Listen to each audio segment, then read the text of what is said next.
Hi guys, मी आहे सुहाना आणि मी आलेली आहे स्टेशनला. आणि हे बघा, आमच्या स्टेशनची यात्रा भरलेली आहे हनुमान जयंती निमित्त. बघा कसली दुकाने आलेले आहेत आणि इकडे पण बघा साईडनं पण माझ्या दुकाने आहेत. मी तर फर्स्ट टाइम ह्या साईडला आलेली आहे आणि एवढं भारी वाटतंय ना मला यात्रेला येऊन. असं झालं आता काय घेऊ आणि काय नको घेऊ मी या यात्रेमध्ये.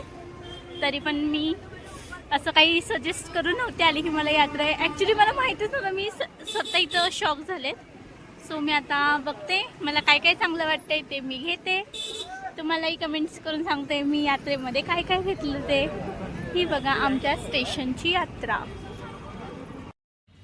आणि इथं जे पॅन्डल्स होते ना ते मला खूप आवडले होते, कारण त्याची डिझाईन एवढी मस्त होती ना. आणि ह्याचे कलर पण जात नाही आणि काहीच नाही. म्हणले पॅन्डल घ्यावं म्हणून एक मी पॅन्डल घेतलं आणि तिथून मग पुढे निघाली.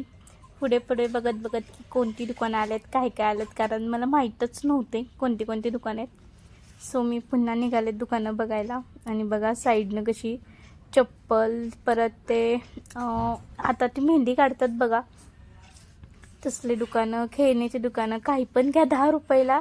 त्याची तर एवढी दुकानं होती ना खूप. आणि पर्सचे दुकानं, परत हार, परत हे बघा इथं हनुमानाचं मोठी मूर्ती आहे. आणि बघा मी त्याचा व्हिडिओ घेतलेला आहे बाईकवरनं जाता. तो नीट आला नव्हता व्हिडिओ, तरी पण मी कॅच करण्याचा प्रयत्न केलेला आहे.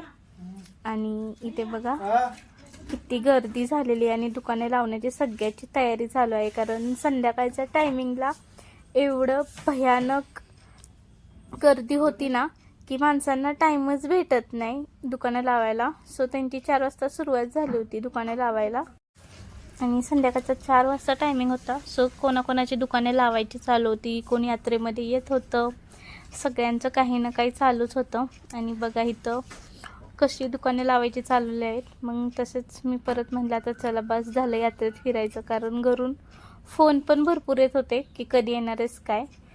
मग परत भावाला म्हटलं चल जाऊयात घरी आणि मी घरी जायला निघाले. चला भेटूयात नेक्स्ट व्हिडिओमध्ये. Bye bye. कमेंट्स करून तुम्ही सांगा तुम्हाला कशी वाटली आमच्या गावची यात्रा.